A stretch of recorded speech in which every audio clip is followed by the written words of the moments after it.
আমার খালাতো বোনের প্রথম জন্মদিনের সেলিব্রেশনটা কেমন গেল সেটা নিয়ে আজকের ভিডিওটা। সো হ্যালো, আসসালামু আলাইকুম, কি অবস্থা সবার? This is Shashi from Shashi's diary. আজকে আমার সবচেয়ে পিচ্চি কাজিন আমার খালাতো বোন আলাইনার প্রথম জন্মদিন। চা খেয়ে আমি তাড়াতাড়ি রেডি হয়ে নিব। আম্মু আমার জন্য জামা কাপড় সবকিছু রেডি করে রেখেছে অলরেডি। আজকের বার্থডে পার্টির কালার থিমও আছে। মেয়েরা সবাই স্কাই ব্লু পরছে আর ছেলেরা হোয়াইট, কিন্তু আমার কাছে স্কাই ব্লু কিছুই নেই, এজন্য আমি হোয়াইট আর এটার সাথে হালকা একটু স্কাই ব্লু পেস্ট মিক্সড করা আছে, এটাই পরে যাব আমি আজকে। প্রোগ্রামে যাওয়ার আগে, রেডি হওয়ার আগে আপনাদের সাথে ঝটপট একটা রিভিউ শেয়ার করে যাই, যেটার জন্য আমার ইনবক্সে একদম ঝড় তুলে ফেলেন আপনারা। অয়েলি স্কিনের জন্য ভালো একটা ফেস ওয়াশ অথবা একটা ক্লিনজার, ব্রনের সমস্যার জন্য কোনো সলিউশন। আমার স্কিন অনেক বেশি অয়েলি, দেখতেই পারছেন কি পরিমাণ তেল বের হচ্ছে। আমি কিন্তু বাসায় বসে আছি। মাঝে মধ্যে যখন মুড সুইং হয়, ওয়েদারের উপর ডিপেন্ড করে ড্রাই হয়, কিন্তু মোস্টলি আমার স্কিনটা অয়েলি। আজকে আমি আপনাদের সাথে একনে 8+ এর রিভিউ শেয়ার করব, যেটা আমাদের স্কিনের অতিরিক্ত তেলটা খুব ইজিলি রিমুভ করবে, আর এটাকে কাইন্ড অফ ব্রনের একটা মেডিসিনও বলতে পারেন। মজার ব্যাপার হচ্ছে 1 বছর আগেও আমি এটা ইউজ করেছি, তখনও আপনাদের সাথে রিভিউ শেয়ার করেছিলাম। গত বছর নেওয়ার পর আমি এটা আর কোথাও খুঁজে পাচ্ছিলাম না, কারণ এটার একমাত্র অথরাইজ পেজ হচ্ছে লাইট গ্লো বিডি। এটা আর কোনো পেজে পাওয়া যায় না বাংলাদেশের, শুধুমাত্র লাইট গ্লো বিডি পেজ থেকে একদম 100% গ্যারান্টি সহকারে এই প্রোডাক্টটা সেল করা হয়। ওনাদের স্টকে থাকলে আপনারা পাবেন, স্টকে না থাকলে এটার কোথাও খুঁজে পাওয়া যায় না। সো আমি অনেকদিন পাইনি। একটুখানি ক্লিনজার নিয়ে মুখে অ্যাপ্লাই করে নিলাম, অল্প একটু নিলেই হয়। এটার সাথে পানি মিক্স করলে একদম ফেনা ফেনা হয়ে যাবে। এটা থাইল্যান্ডের একটা প্রোডাক্ট, থাইল্যান্ডের ডক্টর সাজেস্ট করা। ওনারা গ্যারান্টি দিয়ে বলে যে এই প্রোডাক্টটা 1 মাস ইউজ করলে 40% ব্রণ রিমুভ হবে, আর যদি 3 মাস ইউজ করা যায় তাহলে 90% ব্রণ রিমুভ হয়ে যাবে। আর এই কথাটা আমার বিশ্বাস না করে উপায় নেই, আমি 1 বছর আগেও এটা অনেকদিন ইউজ করেছি। রেগুলার ইউজ করার জন্য একদম পারফেক্ট, ছেলে মেয়ে সবাই ইউজ করতে পারবে। আমার নোজ এরিয়াটা সবচেয়ে বেশি অয়েলি, এজন্য আমি এই জায়গাটাই ভালোভাবে মাসাজ করে নিচ্ছিলাম। ফেসে যে লোম আছে, একদম লোমের গোড়া থেকে ময়লা পরিষ্কার করবে। আর ফেস যদি এভাবে ক্লিন থাকে, কোনো ধরনের অয়েল না থাকে, তাহলে তো ব্রণ হওয়ার চান্সেস কমে যাবেই। এই জন্যই থাইল্যান্ডের ডাক্তাররা এটাকে ক্লিনজার কম আর ব্রণের একটা মেডিসিন বলে থাকে। আমাকে দেখতে যেরকমই লাগুক, তারপরও আমি জুম করে করে আপনাদেরকে ডিফারেন্সটা দেখানোর চেষ্টা করছি। একটু আগে আপনারা দেখেছিলেন যে মুখে একদম তেল ভেসে আছে, আর এখন দেখেন একদম ক্লিন। আমি একদম টেনে টেনে দেখাচ্ছি আপনাদেরকে। যাদের অয়েলি স্কিন, তারা যদি রেগুলার বেসিসে ইউজ করেন, খুব ভালো রেজাল্ট পাবেন আশা করছি। আমি লাইট গ্লো বিডি পেজের লিঙ্কটা ক্যাপশনে মেনশন করে দিয়েছি আপনাদের জন্য। স্টক শেষ হওয়ার আগে নিয়ে নেন, কারণ পরে আবার কখন পাবেন আমি জানি না। আজকে এই ক্লিনজারটা রিভিউ দেওয়ার কারণ হচ্ছে, মেকআপ করার আগে আমি কোনো স্কিন কেয়ার করার সময় পাইনি, একটু পার্লারে যাওয়ার সময় পাইনি। কিছু একটা করা দরকার ছিল যেটাতে অ্যাটলিস্ট আমার মেকআপ ভালোভাবে বসে, কারণ আজকে অনেক মেকআপ করা লেগেছে, দেখতেই পাচ্ছেন আপনারা।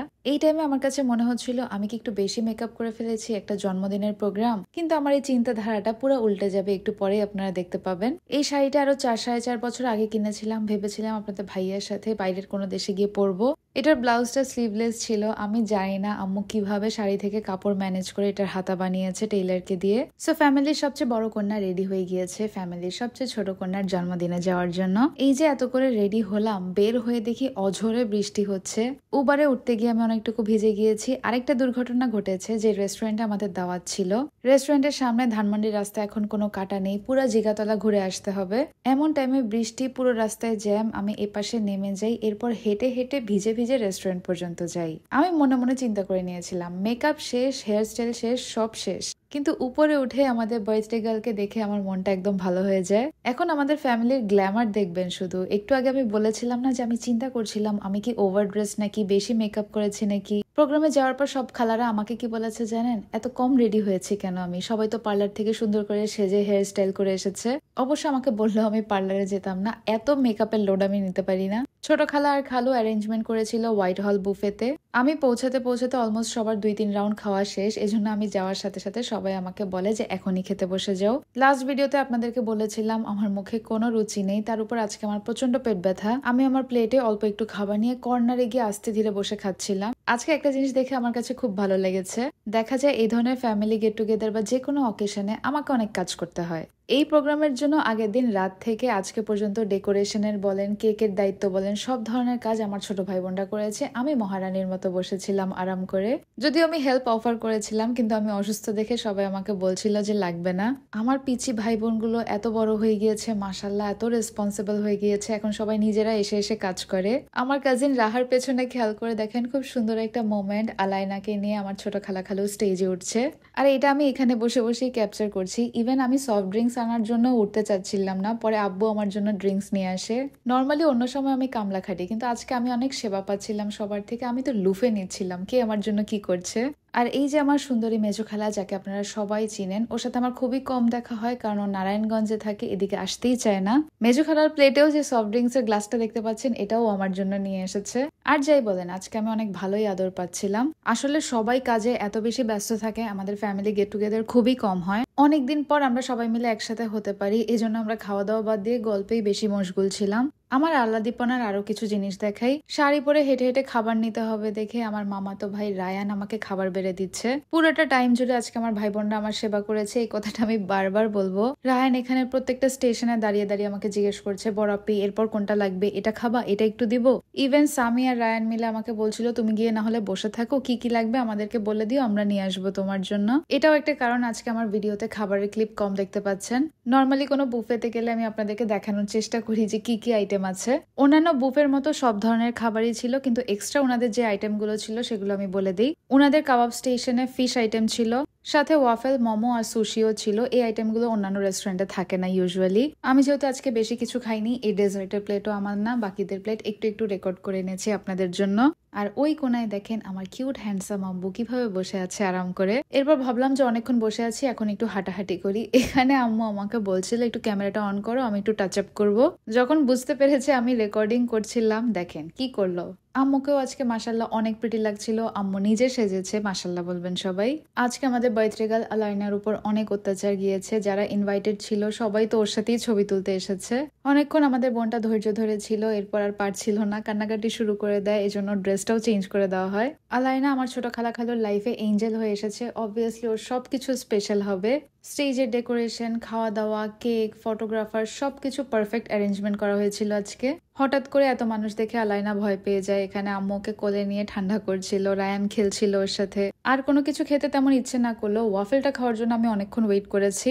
ওখানে লাইনে এত ভিড় ছিল, তো আমি ভাবলাম যে একদম লাস্টে যাব আমি, যখন টাইমিং শেষ হয়ে আসবে। পরে দেখলাম ঐশী অলরেডি ওয়াফেল পেয়ে গিয়েছে, and it was looking really good. আমি এক্সপেক্ট করিনি এত ভালো হবে। আর দেখতেই পারছেন আমাদের প্রিন্সেসকে হাসানোর জন্য আজকে সবাই কি পরিমাণ চেষ্টা করছে। আব্বু হাতে যা পাচ্ছিল তা নিয়ে আলাইনার সাথে খেলা শুরু করে দেয়। আসলে আমাদের ফ্যামিলিতে উল্টা, সব বড়রা বাবুদের মতো বিহেভ করে, সব বাবুরা বড়দের মতো বিহেভ করে। ঐশীর ওয়াফেল খাওয়া দেখে আমি দৌড়ে চলে যাই যে না, এই একটা জিনিস তো আজকে আমি ভালো মতোই খাবো। ওয়াফেলের জন্য ওয়েট করতে গিয়ে পাশে দেখলাম মকটেল স্টেশন আছে, তো আমি ব্লু লাগুন অর্ডার করলাম। খুব অল্প পরিমাণে দেয়, তারপরও ভালো লেগেছে। এই যে এই তিনটা আইটেম আমি ভালো মতো খেয়েছি। আমি এক পিস সুশি পেয়েছি লাস্টে শুধু। দূর থেকে খেয়াল করলাম নানা দুই ভাইয়ের গলায় হাত দিয়ে কি যেন বলছে। যদিও নানা নাতনিদেরকে বেশি আদর করে, তো আমরা এই পাশে একটু জেলাস হচ্ছিলাম, কি এমন আদর বেশি নিয়ে নিচ্ছে এরা। পরে কাছে গিয়ে বুঝতে পারলাম যে নানা জ্ঞান দিচ্ছিল ওদেরকে জীবন নিয়ে, এই জন্য আমরা আস্তের উপর কেটে পড়ি ওখান থেকে। বাচ্চাদের জন্য রিটার্ন গিফটসও রাখা হয়েছিল, ওখানে কয়েকটা গেমের অ্যারেঞ্জমেন্টও করা হয়েছে। উপরে যে প্যাকেটটা রাখা হয়েছে ওখান থেকে চকলেটের বৃষ্টি হবে, সো দেখি কে সবচেয়ে বেশি চকলেট নিতে পারে এখান থেকে। আমার বড় খালু হচ্ছে সবচেয়ে লম্বা, ওনারই এই দায়িত্ব ছিল এটাকে ওপেন করার।